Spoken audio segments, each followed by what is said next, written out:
Assalamualaikum warahmatullahi wabarakatuh.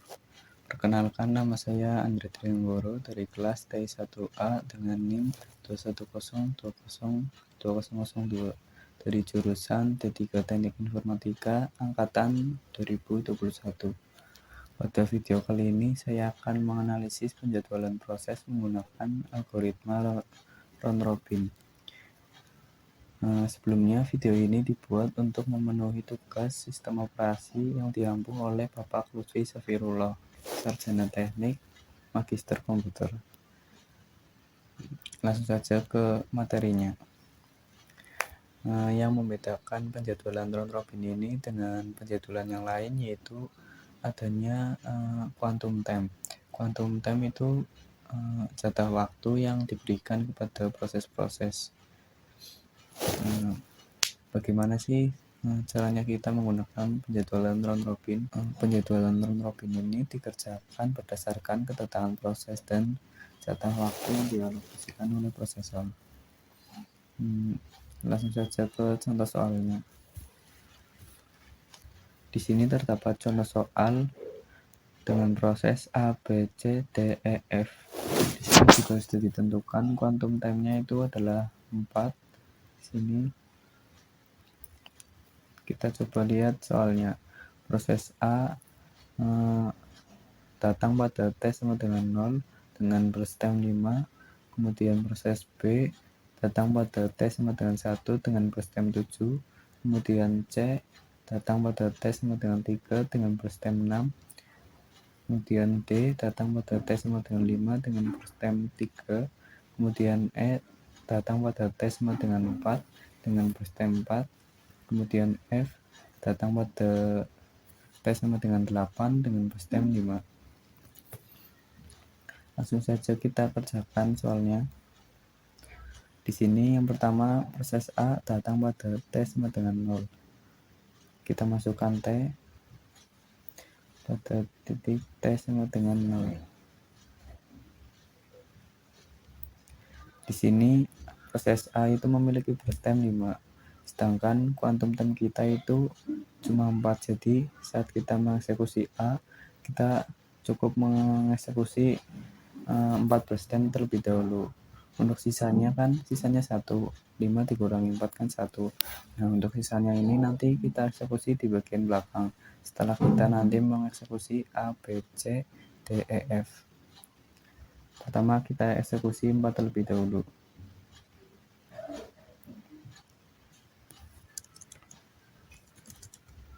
Kita beri nama A, kita beri warna kuning. Nah, setelah A ini dieksekusi, datang proses B pada T sama dengan 1.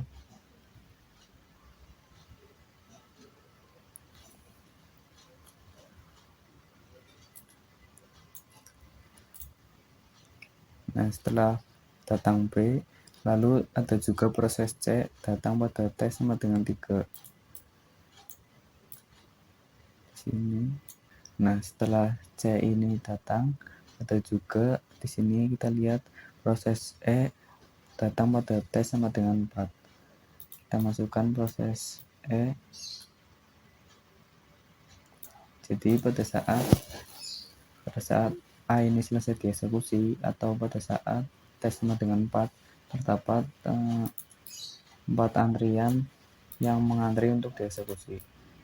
Ada proses E dengan berstem 4, ada juga sisa dari ini proses A dengan berstem 1, kemudian ada juga proses B dengan berstem 7, terus ada C dengan berstem 6. Nah, terus proses apa yang selanjutnya akan dieksekusi?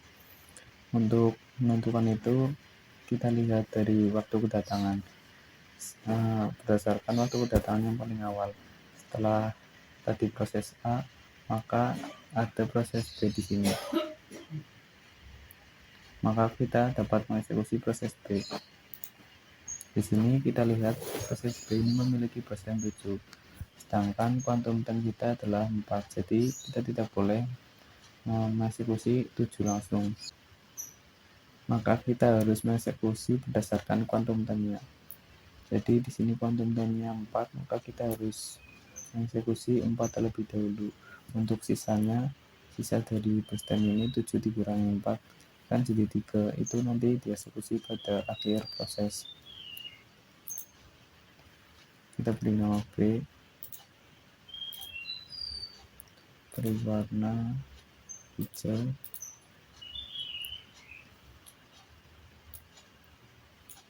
Nah, kemudian pada saat B ini dieksekusi, terdapat proses D datang pada T sama dengan 5. Nah, kemudian pada saat proses B ini selesai dieksekusi, atau pada saat T sama dengan 8, datang lagi proses F pada T sama dengan 8 dengan burst time 5. Jadi pada saat T sama dengan 8, terdapat 6 proses yang mengantri. Ada F yang baru saja datang dengan burst time 5, kemudian ada sisa dari proses A, yaitu sisa dengan burst time 1, kemudian ada juga sisa dari B dengan burst time 3, kemudian ada proses C dengan burst time 6, proses E dengan burst time 4, dan proses D ada dengan burst time 3. Kemudian proses mana yang akan dieksekusi selanjutnya? Kita lihat proses mana yang datang setelah proses B. Kita lihat di sini ada proses C dengan waktu kedatangan 3. Jadi kita eksekusi proses C.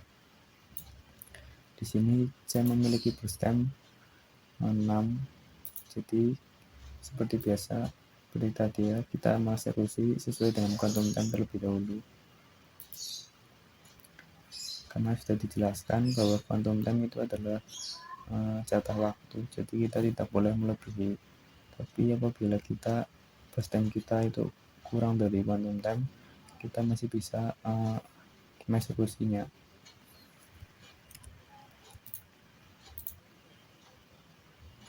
Kita beri warna biru.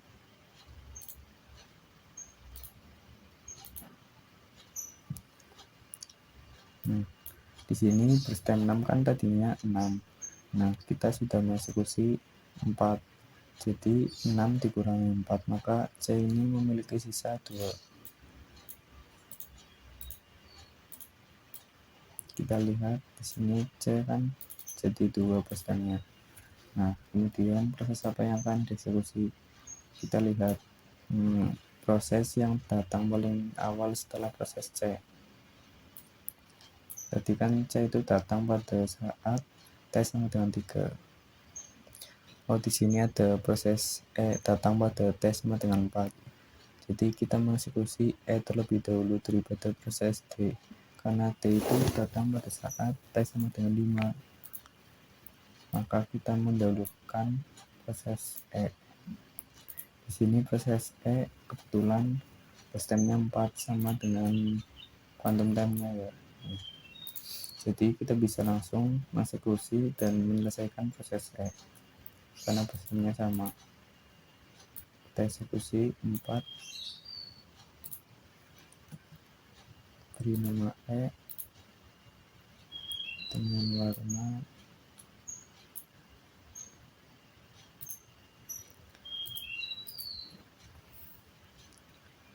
Nah, di sini E sudah selesai tereksekusi, maka kita bisa langsung memasukkan ke dalam tabel perhitungan.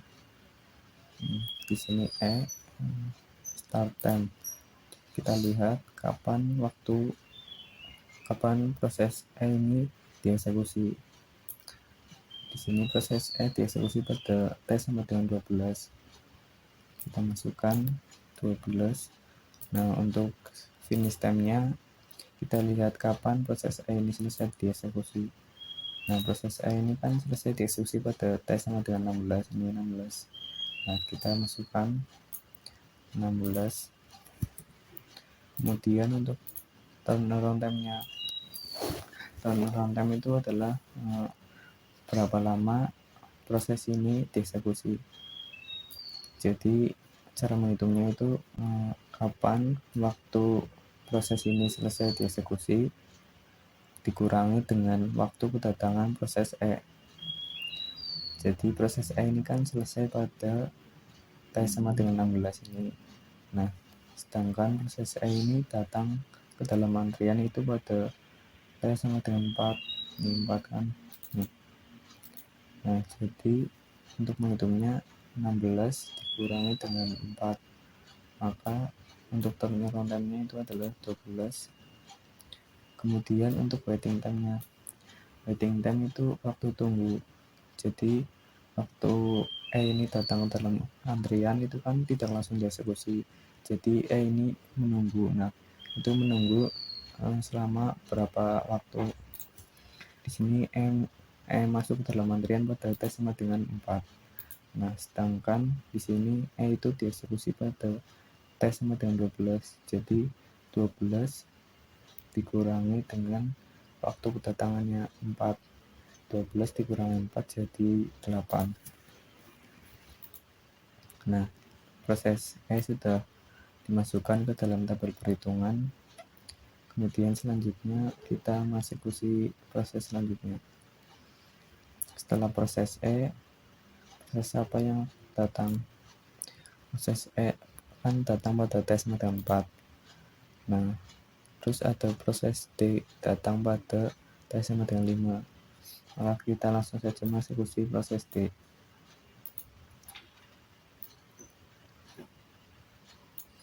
Nah, karena di sini proses E sudah selesai, kan, jadi E ini sudah selesai dieksekusi, maka kita tidak perlu memasukkan dalam antrian lagi. Selanjutnya kita mengeksekusi proses D. Proses D ini memiliki burst time 3, jadi saat kita mengeksekusi kita bisa langsung menyelesaikannya. Jadi saat kita menemukan burst time yang kurang dari quantum time, maka kita bisa langsung menyelesaikan, jadi tidak masalah. Green warna. Nah, D ini langsung selesai, maka kita bisa langsung menyelesaikan. Kita bisa langsung menuliskan ke dalam tabel perhitungan D untuk start time.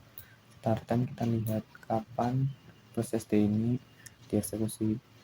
Nah, di sini proses D kan dieksekusi. Nah, kita lihat kapan waktu mulainya. Waktu mulai ini kan di sini.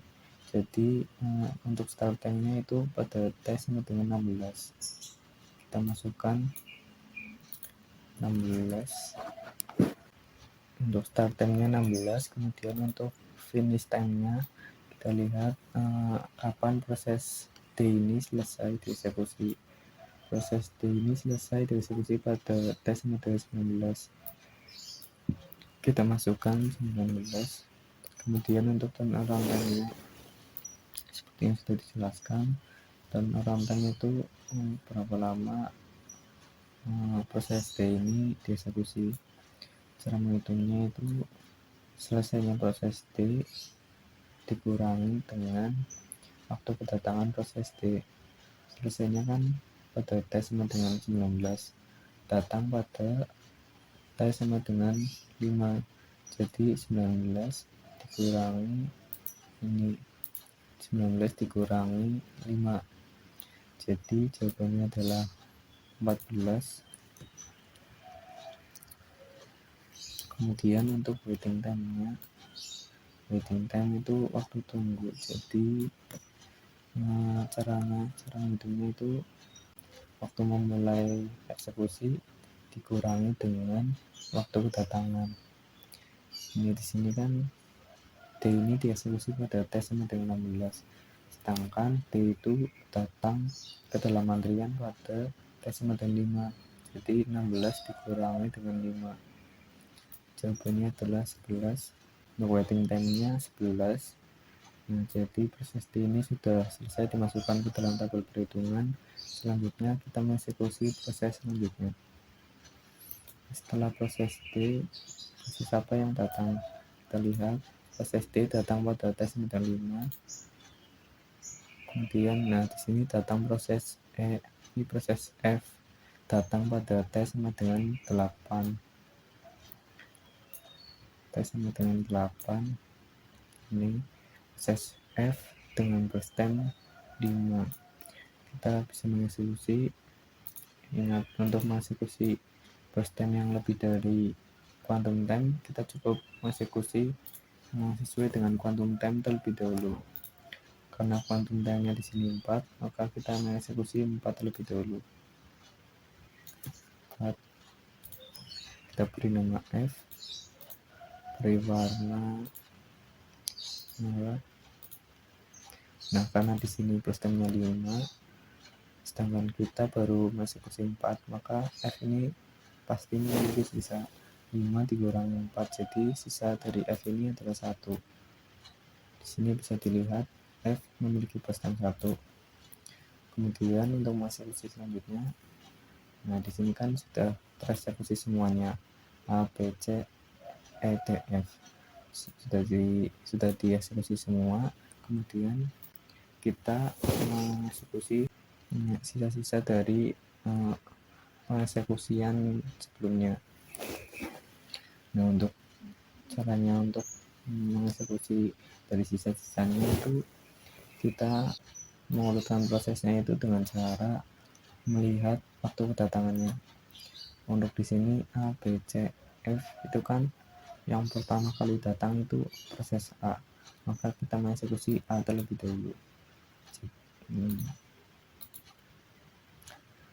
Proses A di sini memiliki bertem 1, jadi kita bisa langsung menyelesaikan proses A. 1, kita beri nama warna kuning. Nah, di sini A sudah selesai tereksekusi. Kita bisa memasukkan langsung ke dalam tabel perhitungan. Start time, untuk start time proses A ini kan dieksekusi pada T sama dengan 0. Jadi untuk start time-nya kita masukkan 0, dan untuk finish time-nya itu kita lihat eksekusi yang paling belakang. Di sini kan terdapat 2 keping. Nah, maka kita lihat eksekusi yang paling belakang atau kepingan yang paling belakang. Di sini A selesai pada T sama dengan 24. Jadi kita masukkan finish time itu 24. Kemudian untuk turnaround time-nya, di sini kan proses A ini terbagi menjadi 2 keping. Cara untuk menentukan turnaround time itu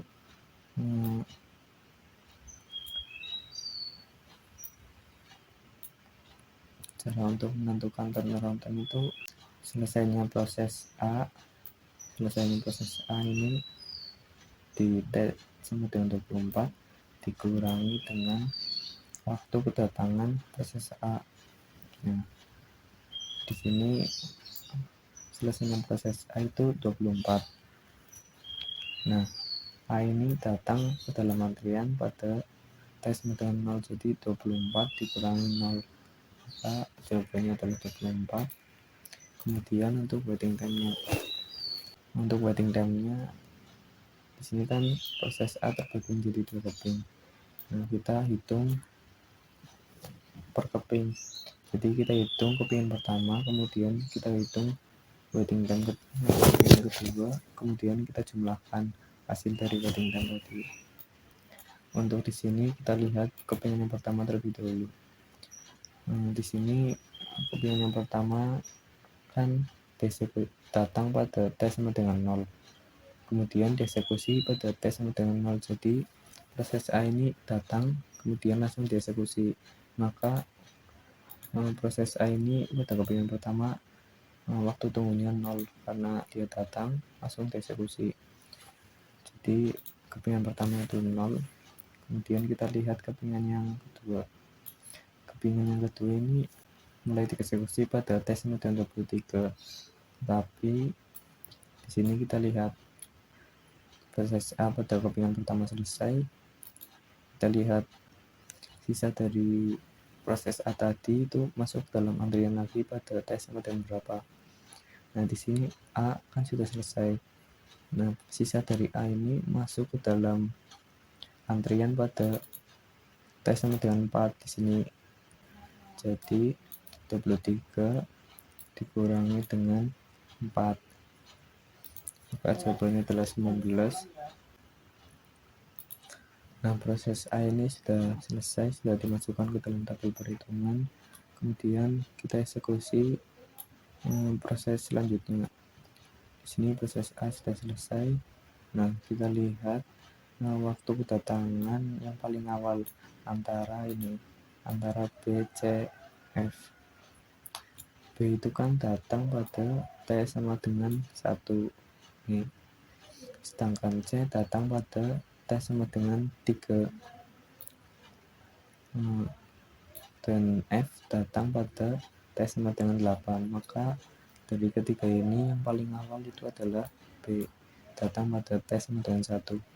Maka kita eksekusi B terlebih dahulu. Proses B di sini memiliki base 3, jadi kita bisa langsung menyelesaikan. B beri warna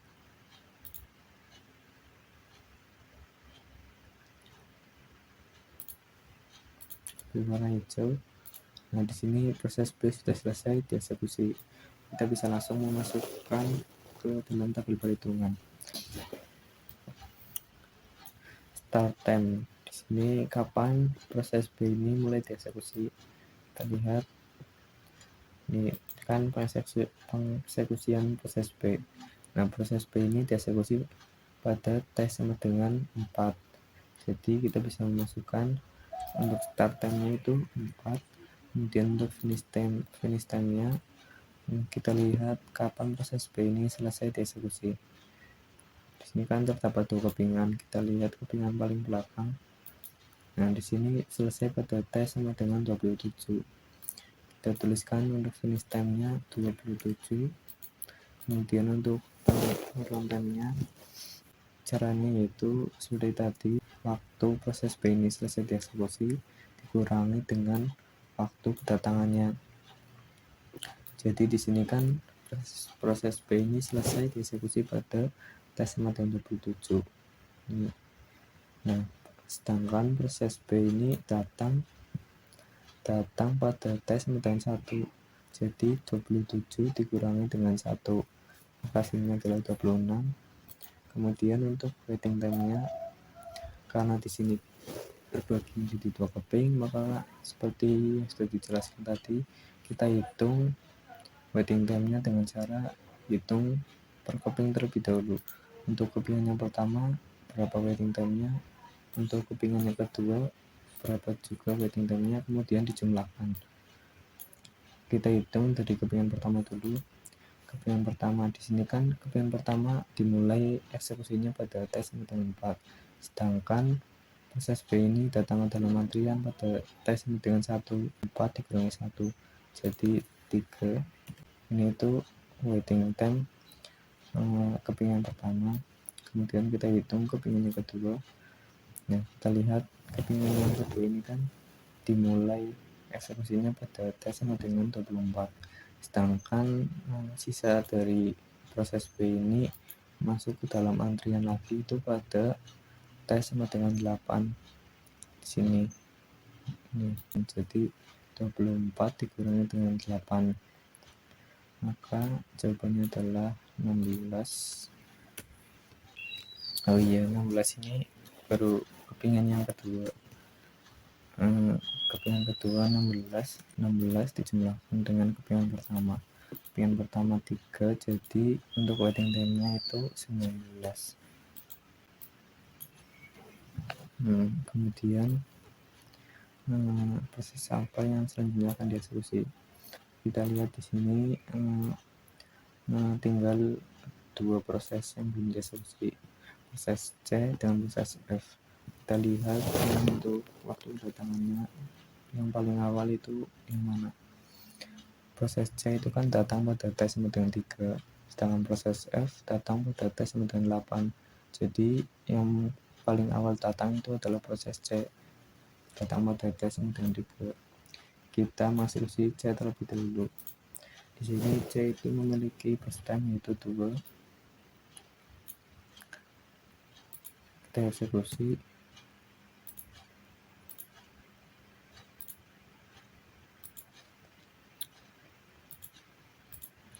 Nah, C ini sudah selesai eksekusi. Kita bisa langsung masukkan ke dalam tabel perhitungan. Start time, kapan proses C ini mulai dieksekusi.